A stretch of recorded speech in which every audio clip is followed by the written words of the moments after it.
नमस्कार, next eyes Hindi के छोटे अंक में आपका स्वागत है। आइए आज की पहली न्यूज के ऊपर चर्चा करते हैं। इस न्यूज को इंडियन एक्सप्रेस ने कवर किया था अपने पेज नंबर 7 पर और ये गवर्नेंस सेक्शन की न्यूज है जो जीएस पेपर 2 के अंतर्गत शामिल होगी। न्यूज ये है कि centre not to release its 2023 good governance index will focus on 2025। केंद्र ने गुड गवर्नेंस इंडेक्स यानी सुशासन सूचकांक 2023 को जारी नहीं करने का फैसला किया है। राज्यों और केंद्र शासित प्रदेशों की द्विवार्षिक रैंकिंग सुशासन सप्ताह 19 दिसंबर से 25 दिसंबर के दौरान जारी की जानी थी और अब वर्ष 2025 में नेक्स्ट एडिशन यानी अगला संस्करण प्रकाशित करने की योजना बना रही है। 25 दिसंबर 2019 को दिवंगत प्रधानमंत्री अटल बिहारी वाजपेयी की जन्म जयंती पर लॉन्च किया गया, जिसे गवर्नेंस डे यानी सुशासन दिवस के रूप में मनाया जाता है। विभिन्न क्षेत्रों के 50 से अधिक इंडिकेटर्स को कवर करता है, जिनमें एग्रीकल्चर इंडेक्स, आर्थिक शासन, सार्वजनिक स्वास्थ्य और सिटीजन सेंट्रिक गवर्नेंस सहित शामिल हैं।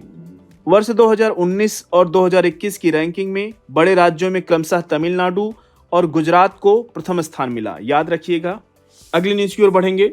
इस न्यूज को द हिंदू ने कवर किया था अपने पेज नंबर 1 पर और ये भी गवर्नेंस सेक्शन की न्यूज है जो जीएस पेपर 2 के अंतर्गत शामिल होगी। न्यूज ये है कि private members will get short shift in both house of parliament. Independent research body PRS legislative research के विश्लेषण से पता चलता है कि 17वीं लोकसभा के 5 वर्ष के कार्यकाल के दौरान जो वर्ष 2024 में समाप्त हो गया, निजी सदस्यों के विधेयकों पर केवल 9 घंटे खर्च किए गए, जबकि राज्यसभा ने इस अवधि के दौरान उन पर लगभग 27 घंटे खर्च किए। निजी सदस्यों के विधेयक सदन के किसी ऐसे सदस्य द्वारा प्रस्तुत किए गए विधायी प्रस्ताव होते हैं जो मंत्री नहीं होते हैं। उनके द्वारा प्रस्तुत किए गए विधेयक सरकारी विधेयक होते हैं। मंत्री के द्वारा जो विधेयक प्रस्तुत किया जाता है वो सरकारी विधेयक होता है। मंत्री के द्वारा जो नहीं होता है वो प्राइवेट बिल माना जाता है। यूपीएससी अक्सर इस पर क्वेश्चन पूछता रहा है, इसलिए ये न्यूज आपके लिए इंपॉर्टेंट है। लोकसभा में सदन प्रत्येक शुक्रवार को निजी सदस्यों के कामकाज के लिए आखिरी 2.5 घंटे अलॉट करता है यानी आवंटित करता है, जिसमें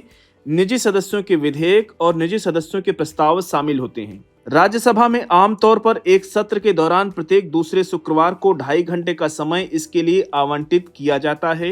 यूपीएससी स्टेटमेंट फॉर्म में क्वेश्चन पूछ सकता है कि कब किस दिन इनको अलॉट किया जाता है, कितने घंटे का टाइम अलॉट किया जाता है, तो याद रखिएगा, इंपॉर्टेंट न्यूज है, क्वेश्चन बन सकता है। अगली न्यूज की ओर बढ़ेंगे।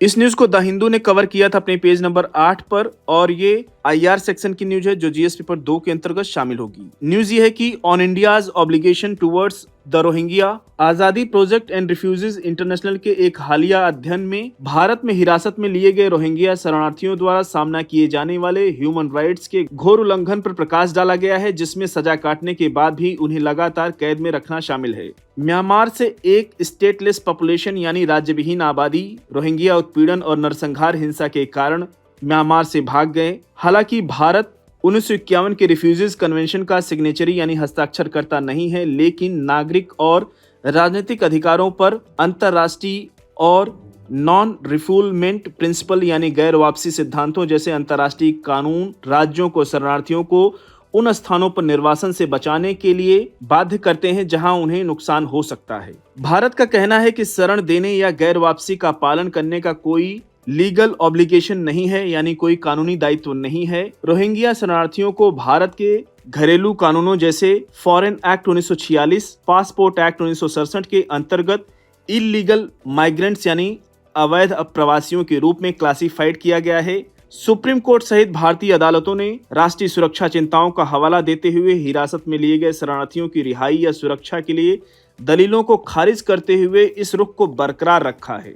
अगली न्यूज की ओर बढ़ेंगे। इस न्यूज को द हिंदू ने कवर किया था अपने पेज नंबर 10 पर और ये आईआर सेक्शन की न्यूज है जो जीएस पेपर 2 के अंतर्गत शामिल होगी।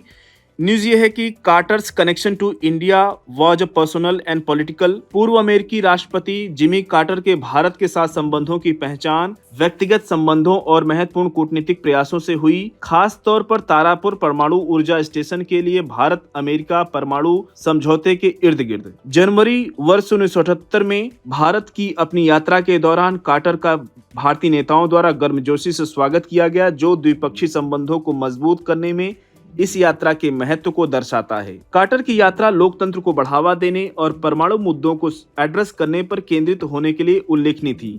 गर्मजोशी से स्वागत के बावजूद भारत द्वारा एनपीटी यानी नॉन प्रोलिफरेशन ट्रीटी परमाणु अप्रसार संधि में शामिल होने की अमेरिकी अपेक्षाओं और वर्ष 1974 में भारत के परमाणु परीक्षणों के विषय में चिंताओं को लेकर तनाव पैदा हुआ।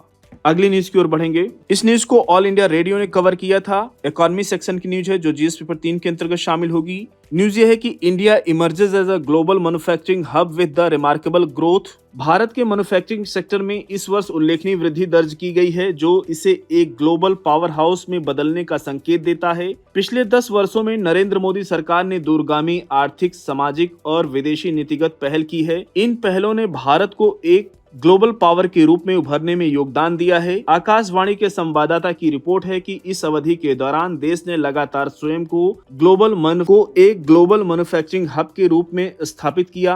पिछले एक दशक में भारत के मैन्युफैक्चरिंग सेक्टर में महत्वपूर्ण परिवर्तन आया है जो मुख्य रूप से मेक इन इंडिया पहल द्वारा संचालित है। 14 क्षेत्रों में उत्पादन से जुड़ी PLI यानी प्रोडक्शन लिंक इंसेंटिव की शुरुआत ने 1.28 लाख करोड़ रुपए से अधिक के इन्वेस्टमेंट यानी निवेश आकर्षित किया है और लगभग 8.5 लाख से अधिक एम्प्लॉयमेंट क्रिएशन यानी रोजगार सृजित किए। इन पहलों ने इलेक्ट्रॉनिक्स, स्टील, फार्मास्यूटिकल्स और डिफेंस मैन्युफैक्चरिंग में वृद्धि को प्रोत्साहित किया है। खिलौनों का एक्सपोर्ट 239% और मोबाइल फोन का प्रोडक्शन 600% तक बढ़ा है। याद रखिएगा इस डेटा को। सोलर पैनल, विंड टर्बाइन्स के प्रोडक्शन में वृद्धि भी रिन्यूएबल एनर्जी यानी अक्षय ऊर्जा के प्रति भारत की बढ़ती प्रतिबद्धता को दर्शाती है। अगली न्यूज की ओर बढ़ेंगे। इस न्यूज को ऑल इंडिया रेडियो ने कवर किया था। ये भी इकोनॉमी सेक्शन की न्यूज है जो जीएस पेपर 3 के अंतर्गत शामिल होगी। न्यूज ये है कि India's foreign exchange reserve cross $700 billion to place countries at 4th position globally. भारत ने एक एक्स्ट्राऑर्डिनरी माइलस्टोन यानी असाधारण मील का पत्थर क्रॉस कर लिया है क्योंकि इसका विदेशी मुद्रा भंडार 700 अरब अमेरिकी डॉलर से अधिक हो गया है जिससे देश वैश्विक स्तर पर चौथे स्थान पर आ चुका है, 4th पोजीशन पे। याद रखिएगा यूपीएससी स्टेटमेंट फॉर्म में क्वेश्चन पूछ सकता है। भारत इस समय 5वें स्थान पर है, 6वें पे है या तीसरे पे है तो कंफ्यूज मत होइएगा, वो चौथे स्थान पर आ गया है। वर्ष 2014 से 2024 के बीच पिछले दशक में कुल फॉरेन डायरेक्ट इन्वेस्टमेंट इनफ्लो लगभग 709 अरब डॉलर से अधिक था। आकाशवाणी के संवाददाता की रिपोर्ट है कि भारत इंफ्रास्ट्रक्चर, मार्केट साइज और इनोवेशन में प्रगति को उजागर करते हुए ग्लोबल कॉम्पिटिटिवनेस इंडेक्स में 2014 से 71वें स्थान से वर्ष 2018 में 39वें स्थान पर पहुंच गया है। भारत आज दुनिया की 5वीं सबसे बड़ी अर्थव्यवस्था बन चुका है और तीसरी सबसे बड़ी अर्थव्यवस्था बनने के लक्ष्य की ओर अग्रसर है। देश ने लॉजिस्टिक्स से लेकर इनोवेशन, सुरक्षा और साइबर सुरक्षा तक के क्षेत्रों में पर्याप्त प्रगति की है। वर्ष 2015 से 2018 के बीच ease of doing business index में काफी प्रगति की थी। इसने मोबाइल फोन प्रोडक्शन में विश्व स्तर पर दूसरा स्थान प्राप्त किया जिससे एक प्रमुख मैन्युफैक्चरिंग हब के रूप में इसकी स्थिति मजबूत हुई है।